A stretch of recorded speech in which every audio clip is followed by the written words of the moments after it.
Line express cargo, நம்பகமான cargo. இதோ நீங்களும் தொடர்பு கொண்டு உங்களுடைய கார்கோ பொருட்களை அனுப்பலாம். 90 93 61 67 தொடர்புக்கான இலக்கம் 66 16 84 14. இன்னும் ஒரு இலக்கம் 55 17 27 47. அதே போல் இன்னும் ஒரு இலக்கம் 50 53 79 39. இன்னும் ஒரு இலக்கம் 99 69 84 94. அஸ்ஸலாமு அலைக்கும் வரஹ்மத்துல்லாஹி வபரகாத்துஹு. அன்பார்ந்த அனைத்து உறவுகளுக்கும் இனிய காலை வணக்கம். உங்கள் மீது சாந்தியும் சமாதானமும் உண்டாகட்டும். இன்றைய காலை பொழுது உங்கள் அனைவருக்கும் இனிய பொழுதாக அமைய எல்லாம் வல்ல இறைவனை பிரார்த்தித்தவனாக இன்றைக்கும் கோயத்துடைய பல முக்கியமான செய்திகளை பற்றி தான் பார்க்க போகிறோம். வீடியோவை கடைசி வரைக்கும் பாருங்கள். தெரியாத நண்பர்களுக்கும் மறக்காமல் ஷேர் பண்ணுங்கள். வீடியோ பிடிச்சிருந்தா ஒரு லைக் பண்ணுங்கள், சப்ஸ்கிரைப் பண்ணுங்கள், தொடர்ந்தும் சப்போர்ட் பண்ணுங்கள். கோயத்துடைய டினார் மதிப்பு அவ்வளோதான் பார்த்தலாம். இலங்கைக்கான ரூபாய்கள் ஒரு தினாரின் மதிப்பு 1000 ரூபாயாக உள்ளது. இந்தியாவின் ரூபாய்கள் ஒரு தினாரின் மதிப்பு 296 ரூபாய் 7% உள்ளது. இது அல் முசைன் எக்ஸ்சேஞ்சினுடைய அப்ளிகேஷன் ஆன்லைன் ரேட் ஆகும். குவைத்துடைய பல பகுதிகளிலையுமே அல் முசைன் எக்ஸ்சேஞ்ச் பிரான்ச் இருக்குது. அதே மாதிரி ஜமியாக்கள்லையும் அவங்களுடைய மெஷின்கள் இருக்குது.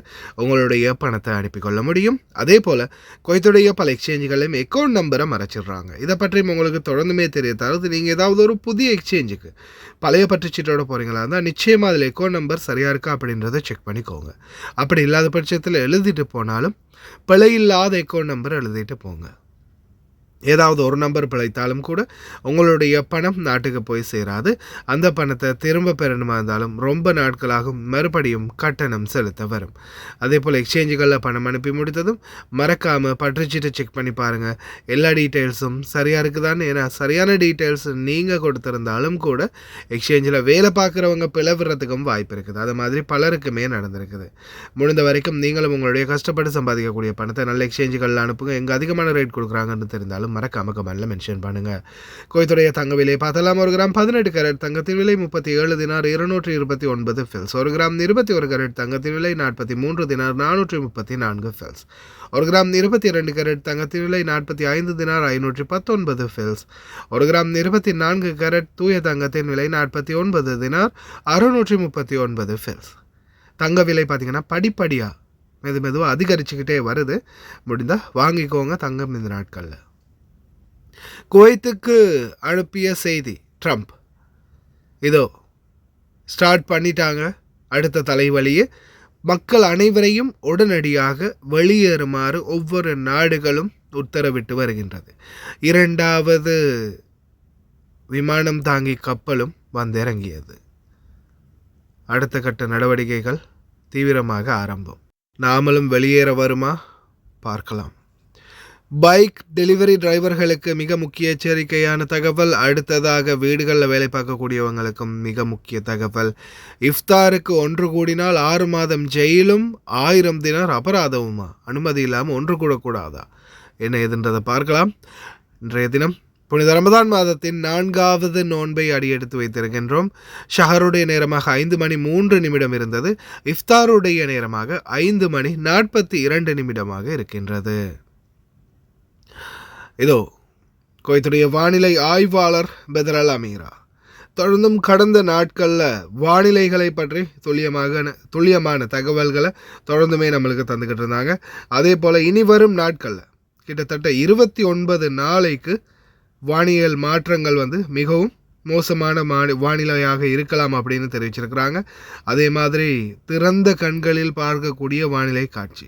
சந்திர மாதத்தின் வானியல் நுழைவு ஒவ்வொரு 29 நாட்களுக்கும் கணக்கீட்டின்படி பிறை பார்வை திறந்த கண்களால் அல்லது தொலைநோக்கி மூலம் வானியல் அளவுகோலின்படி பார்க்க முடியும் என்றும் தெரிவிச்சிருக்கிறாங்க. இணைவுக்கு பிறகு பிறையின் வயது 15 மணி நேரத்திற்கு மேல், உயர கோணம் 7 டிகிரி, சூரிய அஸ்தமனத்துக்கு பிறகு 25 நிமிடங்கள் தெரிவு நிலை காட்சியாக இருக்கும் அப்படின்னு தெரிவிச்சிருக்கிறாங்க. எதிர்வரும் நாட்களில் புனித ரமதான் மாதத்தின் முடிவு பெருநாளை துல்லியமாக கணிக்க முடியும் அப்படின்னு தெரிவிச்சிருக்கிறாங்க. زاوية الاستطالة وهي الزاوية تكون بين الشمس والقمر أقل شيء 7 درجات إلى 10 درجات قوسية حتى يبتعد عن وجه الشمس ونقدر نشوفه. فهذه شروط رؤية الهلال عند كل شهر عربي فلكيا، لكن بالرؤية يحتاج إلى هذه المعايير الفلكية حتى نقدر نشوفها بالعين أو بالتلسكوب الفلكي. உள்துறை அமைச்சகத்துடைய அனுமதி இல்லாமல் நோன்பு திறக்கிறதுக்கு கூட்டம் கூட்டுறதோ அல்லது ஒன்று கூடுறதோ, நண்பர்கள் 5 பேர் 10 பேர் சேர்ந்து நோன்பு திறக்கிறதோ, இப்படி செஞ்ச 1000 தினார் அபராதமும் 6 மாத காலம் ஜெயிலும் அப்படின்ற மாதிரி ஒரு செய்தியை வெளியிட்டிருக்கிறதாக சோஷியல் மீடியாக்களில். அது பொய்யான தகவல் அப்படின்னு உள்துறை அமைச்சகம் கன்ஃபார்ம் பண்ணியிருக்கிறாங்க. ஒன்று கூடி நோன்பு திறக்கிறதுக்கு அனுமதி தேவையில்லை அப்படின்னு தெரிவிச்சிருக்கிறாங்க. அடுத்ததா சேஃப்டி இன் த கிச்சன். தயவு செய்து இந்த கிச்சன்களில் வேலை பார்க்கக்கூடியவங்க, பணிப்பெண்களாக இருந்தாலும் சரி, கடைகளில் சமையல் அறைகளில் வேலை பார்க்கக்கூடியவங்களாக இருந்தாலும் சரி, தயவு செய்து கவனம். தீயணைப்புத்துறையின் மிக முக்கிய எச்சரிக்கை. مبارك عليكم الشهر وتقبل الله طاعتكم. ما هي الإجراءات الوقائية التي يجب اتباعها في المطبخ؟ تأكد من سلامة تمديدات غاز الطبخ وعمل الصيانة الدورية لها، وتجنب الحمل الكهربائي الزائد عند استخدام الأجهزة الكهربائية، واحرص على تنظيف المدخنة من الدهون باستمرار، وعدم السماح للأطفال بالدخول للمطبخ واستخدام الأجهزة الكهربائية. وتأكد من تدريب ربة المنزل والعمالة المنزلية للتصرف الوقائي عند نشوب الحريق باستخدام مطفأة الحريق أو بطانية الحريق، والاتصال على هاتف الأمان 112. وتأكد دائما من توفير مطفأة الحريق المناسبة وبطانية الحريق داخل المطبخ. سلامتكم مسؤوليتنا. டெலிவரி பைக் ஓட்டுநர்களே, தயவு செய்து கவனம். இனி வரும் நாட்களில் கொஞ்சம் மிஸ் ஆகினாலும் தொழில் போயிரும் மக்களே. அது கேட்டாற்போல் நடந்துக்கோங்க. போக்குவரத்து விதிகளை மீறி நடைபாதைகளில் வாகனம் ஓட்டுதல் அல்லது நிறுத்துதல் மூலம் டெலிவரி மோட்டார் சைக்கிள்கள் மற்றும் வாகனங்களை இலக்காக கொண்டு தலைநகர காவல்துறை தீவிர போக்குவரத்து பிரச்சாரத்தை செயல்படுத்தியது. இந்த பிரச்சாரம் பாதசாரிகள், குறிப்பாக முதியவர்கள், குழந்தைகள் மற்றும் சிறப்பு தேவை உள்ளவர்கள் பாதுகாப்பதையும் அவர்களுக்காக நியமிக்கப்பட்ட நடைபாதைகளில் ஆக்கிரமிப்புகளை தடுப்பதையும் நோக்கமாக கொண்டுள்ளது. போக்குவரத்து நெரிசல்களை தவிர்க்க நடைபாதைகளை பயன்படுத்துவதில் மீண்டும் மீண்டும் மீறல்கள் பதிவு செய்யப்பட்டுள்ளன. இது பாதசாரிகளின் உயிருக்கு நேரடி ஆபத்தை ஏற்படுத்துகிறது. இந்த பிரச்சாரம் சட்டத்தின் அதிகாரத்தை அமல்படுத்துதல், போக்குவரத்து இயக்கத்தை ஒழுங்குபடுத்துதல் மற்றும் போக்குவரத்தின் சீரான நடவடிக்கைகள் மற்றும் சீரான ஓட்டத்திற்கு தடையாக இருக்கும் தவறான நடைபாதைகளை கட்டுப்படுத்துதல் ஆகியவற்றை நோக்கமாக கொண்டுள்ளது என்றும் உள்துறை அமைச்சகம் தெரிவித்துள்ளது. டெலிவரி டிரைவர்ஸ், தயவு செய்து கவனம். யார் யானி முட்டாள் மாதிரி ஏதாவது ஒன்று பண்ணிக்கிட்டே இருக்கான்ப்பா, தலை வலிக்குது. மக்களே, குவைத் நாடு கிட்டத்தட்ட 7 பில்லியனுக்கும் அதிகமான நன்கொடைகளை வழங்கியிருக்கிறாங்க காசா நாட்டுக்கு. அதற்கு தன்னுடைய நன்றிகளை பீஸ் கவுன்சிலில் தெரிவித்த டொனால்ட் ட்ரம்ப் 2வது விமானம் தாங்கி கப்பலையும் அனுப்பி வச்சிருக்கிறாரு இந்த ஈரானுடனான சண்டைக்கு. பல நாடுகள், ஜெர்மனி உட்பட பல நாடுகள் தங்களுடைய குடிமக்களை உடனடியாக வெளியேறுங்க, ஏன்னா இன்னொரு 10 நாளைக்குள்ள நடக்க போகிறத உட்காந்து வேடிக்கை பாருங்கள் அப்படின்ற மாதிரி ஒரு மீட்டிங்கில் சொன்னதை அடுத்து பல நாடுகள் தங்களுடைய குடிமக்களை உடனடியாக வெளியேற உத்தரவிட்டிருக்கிறாங்க.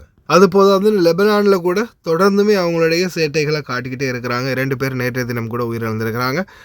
என்ன மாதிரியான சூழல் உருவாக போகுது அப்படின்னு தெரியல. ஆனால் மிடில் ஈஸ்டில் இருக்கக்கூடிய நம்மளும் எந்த நேரத்திலும் தயாராக இருப்போம் அப்படின்றத மட்டும் தெளிவுபடுத்திக்கிறேன்.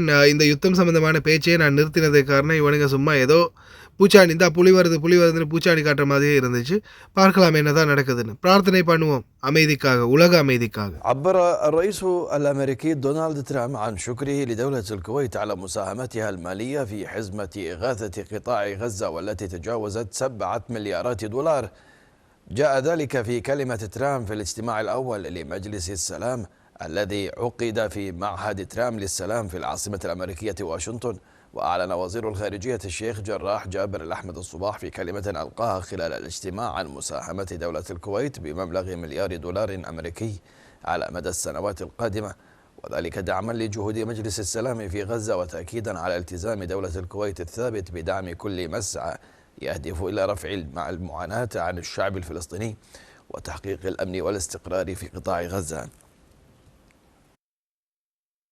برئاسة الرئيس الأمريكي دونالد ترامب وحضور ممثلين عن 40 دولة. انطلقت أعمال الاجتماع الأول لمجلس السلام المنعقد في واشنطن في سبيل إيجاد طريق سلام ومسعى لحفظ الحقوق الفلسطينية. الرئيس الأمريكي في كلمته قال إن الحرب في غزة انتهت، وأن مجلس السلام سيتولى الإشراف على الأمم المتحدة والتأكد من حسن سير عملها، وأن حماس ستسلم السلاح كما وعدت، وأنها قامت بجزء كبير في إطار جهود البحث عن جثث الرهائن في غزة، مؤكدا التزامه بأن تصبح غزة في أحسن حال وأن يكون الحكم فيها جيدا. وبعد الاجتماع توالت تصريحات المشاركين في الاجتماع. قال وزير الخارجية الأمريكي ماركو روبيو إن أزمة غزة فريدة من نوعها، والمؤسسات العالمية القائمة لم تتمكن من حلها، ويأمل أن يكون الحل في غزة نموذجا لحل أزمات أخرى في العالم. وأشار إلى أن جهود السلام التي يقودها الرئيس الأمريكي هي الخطة الوحيدة لغزة، مضيفا بأن علينا فعل هذا بصورة صحيحة، لا توجد خطة بديلة لغزة. أما رئيس اللجنة الوطنية لإدارة غزة أكد التزامه بتحقيق الاستقرار والتنمية في غزة، وعلى استعادة الخدمات الأساسية في غزة وإعادة تنشيط الاقتصاد، في حين أعلن رئيس البنك الدولي عن إنشاء صندوق إعادة إعمار وتنمية غزة لدى البنك الدولي، وتأكيدا على التزام دولة الكويت الثابت بدعم كل مسعى يهدف إلى رفع المعاناة عن الشعب الفلسطيني وتحقيق الأمن والاستقرار في قطاع غزة. أعلن وزير الخارجية الشيخ جراح جابر الأحمد الصباح عن مساهمة دولة الكويت بمبلغ $1 مليار أمريكي على مدى السنوات المقبلة، وذلك دعما لجهود مجلس السلام في غزة. من جانبه عبر الرئيس الأمريكي دونالد ترامب عن شكره لدولة الكويت على مساهمتها المالية في حزمة إغاثة قطاع غزة والتي تجاوزت $7 مليار. وفي ختام الاجتماع وقع ترامب والقادة المشاركون في اجتماع مجلس السلام على وثائق مساهمات الدول المالية لقطاع غزة. Hi guys, இன்னைக்கு நாங்க எங்க வந்திக்கிறோம் தாத்தா? எங்க வந்திக்கிறோம்? சல்வா கத்தாஞ்சிக்கு. நீங்க எப்போ ஆர்டர் பண்ணீங்க எங்கள்கிட்ட? முந்தநாத்து. உங்களோட பில்லை கொஞ்சம் கஸ்டமருக்கு எல்லாம் காட்டுங்க, எல்லாம் பார்க்குறாங்க, கொஞ்சம் காட்டுங்க. எவ்வளோக்கு சாமான் வாங்கிக்கிறீங்க? 137 கேடிக்கு சாமான். இந்த தாத்தோட பில் தாத்தா, எங்களோட சேவிஸ் எப்படின்னு கொஞ்சம் எல்லாருக்கும் சொல்லுவாங்க. நல்லா நாங்கள் கூட்டிகிட்டு வந்து நல்லா எல்லோரும் அங்கே கார்டு சாமான் போடுறதுக்கு வாங்கிக்கலாம், ஒன்றும் பிரச்சனை இல்லை. நல்ல சேவை செய்கிறாங்க. நான் ஆர்டர் கொடுத்தேன், நான் இன்றைக்கி சாமான் கொண்டு வந்து தந்துட்டாங்க எனக்கு கார்டு போட. நீங்கள் கேட்ட சாமான் எல்லாமே இருந்துச்சா? எல்லா சாமானும் இருந்துச்சு, நான் போட்ட சாமான் அவ்வளோ இருந்துச்சு. இதுதான், தேங்க்யூ அக்கா. இதுதான் அவங்க அந்த தாத்தா ஆர்டர் பண்ணது. சாக்லேட்லேருந்து டொஃபி எல்லாமே எங்கள்கிட்ட இருக்குது. அவங்களுக்கு தேவையான சாமான் வெறும் 20 கேடிக்கு மேலே நீங்கள் ஆர்டர் பண்ணாலே நம்ம அவங்களுக்கு ஃப்ரீ டெலிவரி பண்ணி தருவோம். நீங்களும் கால் பண்ணலாம், ஸ்க்ரீனில் நம்பரை போட்டேன். ஓகே, இன்னொரு வீடியோவில் சந்திப்போம். தேங்க்யூ தாத்தா. ஓகே, பாய். කුවේට් රටේ සේවය කරන ඔබට ලංකාවට කාගෝ බඩු දාන්න හොඳ තොග කඩයක් හොයනවද? මෙන්න එහෙනම් ඒකට හොඳම තැන ලංකා ෆුඩ් සිටි. සියලුම ආහාර වර්ග, ටොෆි, චොක්ලට්, සබන් කුඩු, සබන්, ෂැම්පූ, තෙල් වර්ගයන සියලුම බඩු සාධාරණ මිලට ඔබ සේවය කරන ස්ථානයටම ගෙන්වා ගන්නත් පුළුවන්. ෆ්‍රී ඩෙලිවරි ඕනෑම වේලාවක අලුත් නිෂ්පාදන දින සමග ලංකා ෆුඩ් සිටි අපේම තැනක්. වැඩි විස්තර සඳහා මතන්න 65 62 63 90 90 94 22 81.